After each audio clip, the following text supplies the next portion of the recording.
Es tan fácil hablar de economía que voy a hacerles una explicación sobre un término y un concepto económico mientras me realizo un maquillaje.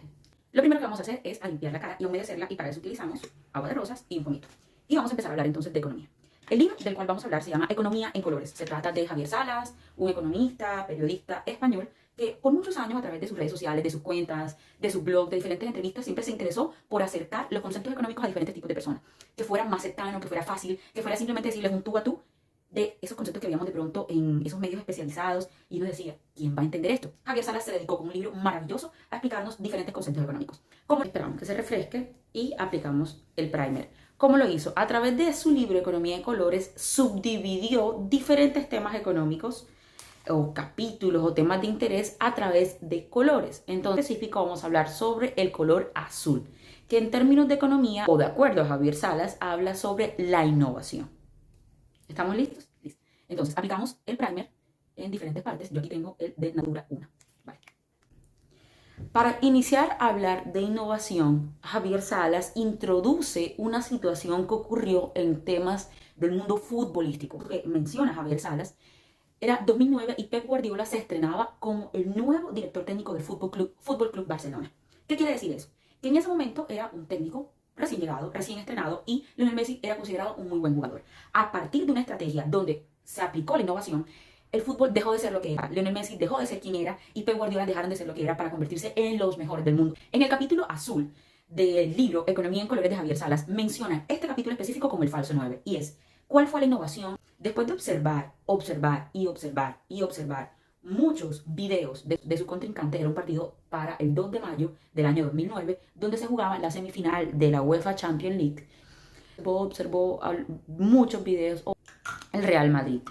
En ese sentido, él tenía una línea de delanteros que estaba conformada por Lionel Messi, Thierry Henry y Samuel Eto'o, derecha, izquierda y centro respectivamente. En algún momento de los videos ya estaba súper cansado. Ahora difuminamos, como lo estoy haciendo. No tengo la motita, pero también podemos hacerlo con las manos, con las yemas de los dedos, si está totalmente limpia, obviamente. Después de observar los videos con mucha precisión, con mucho cuidado, pero ya estaba súper agotado, estaba súper cansado, él empieza a notar que un jugador del Real Madrid no utiliza la posición normal, sino que utiliza una posición un poco más atrás. Cuando estamos hablando un poco más atrás, es casi 30 metros. Y en ese sentido, esa posición más atrás le permite una dualidad en el campo. Se le prendió el bombillo a Pep Guardiola. Él le plantea la estrategia a Messi, que lo llama a esa hora de la noche: mírate, tengo la super idea, hagamos esto, hagamos lo otro. Y esa idea era que iniciaba Messi a la derecha, Henry en la mitad y Eto'o a la izquierda. ¿Cuál era la estrategia? Que a partir de los primeros 15 minutos ya Messi no jugaba a la derecha, sino que intercambiaba posición con Samuel Eto'o, lo que le permitía jugar como un falso 9. ¿Qué pasó después de esas jugadas? ¿Qué pasó después de esa estrategia? Simplemente el Fútbol Club Barcelona, ese equipo catalán, Vizca-Barça, se volvió el ganador de la tripleta de títulos a los cuales estaba concursando la UEFA, la Supercopa, la Liga Española. Mejor dicho, ese falso 9 catapultó a Pep Guardiola y a Messi como los mejores de ese momento. ¿Por qué es importante? Porque la innovación es una manera de hacer las cosas de una forma totalmente diferente. Javier Salas en su libro nos dice, para ser competitivos, de pronto las grandes industrias pensaron que toca aumentar los salarios, abaratar los costos para reducir los productos y hacerlo un poco más económico. Pero mencionan el caso de China. China produce los productos que consumimos, pero no quiere decir que sean de la mejor calidad. Entonces, el tema de los costos y los salarios no es la mejor opción. Ahora, no se puede competir haciendo las cosas más baratas. Y cuando no puedes hacer las cosas más baratas, tratas de mejorar o intentas hacerlo mejor, es decir, ofreces calidad. Pero, ¿qué pasa cuando ni la calidad ni hacerlo más barato te aseguran ser competitivo? Javier Salas lo define muy simple y muy sencillo, y es con el término: toca hacerlo diferente. Muchos de los discursos políticos de América Latina, de diferentes sectores del mundo, mencionan innovación, innovación, innovación, hay que invertir en innovación. Pero sabían que ese tipo de discursos en países subdesarrollados están enfocados a la innovación y desarrollo, como un parque de las TIC o la biotecnología, pero no necesariamente innovación quiere decir que sea innovación y desarrollo. Eso es la primera parte del capítulo de Javier Salas. Javier Salas, en ese sentido, va abarcando y nos va poniendo como a diestra, listo, ya les innové, ya les expliqué a través del caso del falso 9 del Fútbol Club Barcelona. A partir de entonces, Javier Salas empieza a decirnos qué tienen en común las grandes ideas innovadoras. Y lo define a través de 1, 2, 3, 4, 5, 6, 7, 8, 9 casos, que es el caso de Zara, el caso de IKEA, el caso de Starbucks, el caso de El Bulli, el restaurante Circo del Sol, McDonald's, y finalmente Pep Guardiola, su estrategia como director técnico. ¿Qué hace a las grandes ideas innovadoras con estos ejemplos de la historia? Utiliza una reflexión y un contexto histórico que fue lo que le sucedió a las empresas de Nokia y las empresas de BlackBerry. ¿En qué sentido? Motorola fue la primera empresa que en 1970 sacó un dispositivo móvil, pero pesaba muchísimo, no tenía batería, no tenía carga. Listo. 20 años después del lanzamiento de Motorola, la empresa Nokia de Finlandia saca un dispositivo que revoluciona el uso de la tecnología móvil en el mundo. A partir de ese entonces, Nokia empieza a cotizar en la bolsa, gana millones y millones, mejor dicho, eran los dueños del mercado, vendían millones de dispositivos y triplicaron el presupuesto que utilizaban para ciencia y tecnología, para innovación y desarrollo. Pasa en el año 1990. Las acciones de Nokia estaban costando $56, por ejemplo. Pero viene una empresa canadiense llamada RIM, que fueron los creadores de BlackBerry.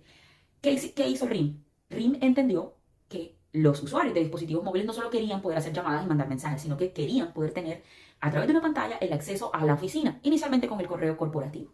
Y eso fue el revuelo. Tanto así que Nokia prácticamente fue comprada por Microsoft, pasando de costar su acción en $56 a $3.9. Y ahora el boom del 2000 fue totalmente para BlackBerry.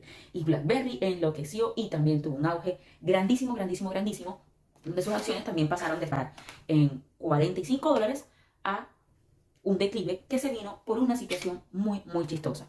O más bien parecida a su predecesor Nokia o a lo que le sucedió con Nokia. Vamos a entrar con una sombra de base en los ojos. En ese orden de ideas aplicamos aquí el párpado móvil. Porque RIM también hizo lo mismo que Nokia. Empezó a invertir en innovación y desarrollo. Y mantuvo los mismos modelos. Así como los grandes científicos de Nokia, sus inversores, empezaron a meterle plata a la innovación y desarrollo, se les olvidó preguntar o conocer qué querían sus clientes, qué querían sus usuarios. Bueno, en Nokia querían... ¿Por qué fue innovador BlackBerry? Porque querían el computador, o al menos tener acceso al correo a través de una pantalla en su celular. ¿Por qué tuvo declive entonces BlackBerry? Porque ya ellos habían adelantado a una parte del uso del computador en el celular, pero la gente quería tener todo el computador en su celular, y ellos no se anticiparon a esa situación. De tal manera que así como el otro gran auge de la industria Nokia, BlackBerry, prácticamente en 2008 tuvo un declive, de sus acciones pasaron de $45 a simplemente $3. Triste, ¿no? Voy a darle otro poquito más de color aquí justo en la esquina para difuminar un poco. Ahora nos vamos con las cejas. Javier Salas avanza de esa manera para que entendamos a través de los ejemplos de grandes empresas y de grandes innovadores qué fue lo que los hizo innovadores, qué fue lo que logró que ellos entendieran o leyeran el concepto. Motorola fue superada por Nokia fue superada por BlackBerry y BlackBerry fue superada por otro tipo de dispositivos móviles como el caso de Samsung y por supuesto el famoso iPhone. Y Javier Salas hace la pregunta entonces, ¿qué es innovación? Lo define muy sencillo. La innovación es creación e implementación de ideas por gente normal. Él es muy específico en el sentido que dice que las ideas innovadoras no vienen de científicos que están en la universidad, no vienen de científicos que están en laboratorios con su bata, simplemente de personas normales que vieron una situación y buscaron la manera de hacerlo diferente, se les prendió el bombillo. Pero llegar a que se prenda ese bombillo no es tan fácil, requiere de unos pasos y unas enseñanzas que vamos a tomarlo a través de 3 de los ejemplos que utiliza Javier Salas. El primer ejemplo que hace, por así decirlo, Javier Salas, miren, estoy rellenando de a poquito, no las tengo sacadas, entonces vamos rellenando como unos huequitos. Es el que hace de Zara. Amancio Ortega, el creador de Inditex, era un vendedor que vendía camisas de hombres. Y en esas camisas de hombres, Amancio Ortega decía, ¿por qué la moda, esa que se inventó el prêt-à-porter en francés por parte de Christian Dior en 1920, solamente vendía 2 colecciones, primavera-verano y otoño-invierno? ¿Por qué? ¿Por qué? El tipo se hace las preguntas, ¿por qué no le damos a la gente lo que quiere? Muchas colecciones a lo largo del año y prendas exclusivas, pero que sea lo que a ellos les guste. Y en ese que sea lo que a ellos les guste, Javier Salas nos muestra la primera lección sobre los emprendedores y sobre los innovadores o las ideas innovadoras. El caso de Amancio Ortega logró un éxito rotundo con Zara gracias a que él se hacía preguntas que no más nadie se hacía.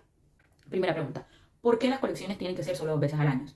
¿Por qué no lo hacemos de una manera diferente? Y la pregunta más importante, ¿qué quieren los clientes? Hizo que al inicio de Zara todas sus vendedoras mantuvieron una tablet, anotar qué fue lo que preguntó el cliente, en qué está interesado, qué servicio cuenta. Y por eso hoy es líder en muchas marcas a nivel mundial por la innovación en la manera en cómo vende ropa. Vamos para el segundo ejemplo y me voy peinando las cejas. El segundo ejemplo es el de Starbucks. Starbucks en Estados Unidos, en la ciudad de Seattle, una ciudad costanera, se reunieron 3 amigos para un profesor de literatura, un poeta, y no recuerdo la profesión del otro, para vender granos de café, que las personas hicieran su café en su casa. Listo, hicieron su café en su casa. Ajá, y ahora, al pasar de los años, hubo un señor apellido Schultz, Harry Schultz, que se interesó muchísimo en el marketing, en la forma en cómo hacían ellos eso, y les propuso, porque el negocio fue creciendo, claro, la gente iba, vendía café, después compraron las máquinas, después hacían los expresos, pero era como que listo, los filtros, ya está ahí. Era ir a comprar el grano de café para que tú vayas y lo hagas en tu casa. Harry Schultz fue asignado, por así decirlo, voy a utilizar esta sombra de aquí para un poquito de profundidad en la parte de abajo. Harry Schultz se le asignó el marketing en Starbucks. Harry Schultz viajó a Italia y se sorprendió en la manera en cómo los italianos disfrutaban no solo comprar el grano de café, sino que ir a tomarse el café, hablar, charlar, es decir, hacían vida social. Vamos a implementar esto en Starbucks. Les dijeron que no. Tanto fue el enojo con el rechazo hacia la idea, que el man dijo, me abro de Starbucks y montó su propia empresa de café llamada Il Giornale, en italiano, precisamente en honor a un periódico italiano de Milán.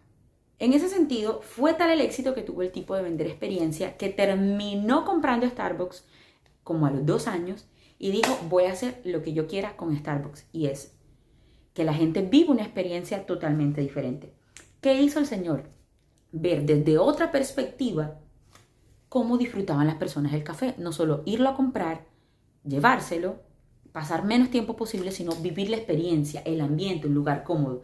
Entonces, no querer que el cliente se vaya rápido, sino hacer que el cliente se quede. Y empezaron a decorar no con sillas incómodas ni con mesas rectangulares cuadradas, sino que con sillones, mesas redondas donde tú no sintieras ese sentimiento de estar solo, sino que abrías tu portátil, tu computador, tu celular, tu libro, y en una mesa redonda te sentías tú acompañada de ti mismo, no te sentías esa mirada, estás solo en una mesa que es para 4, no, eres tú y tu mundo disfrutando de un buen café.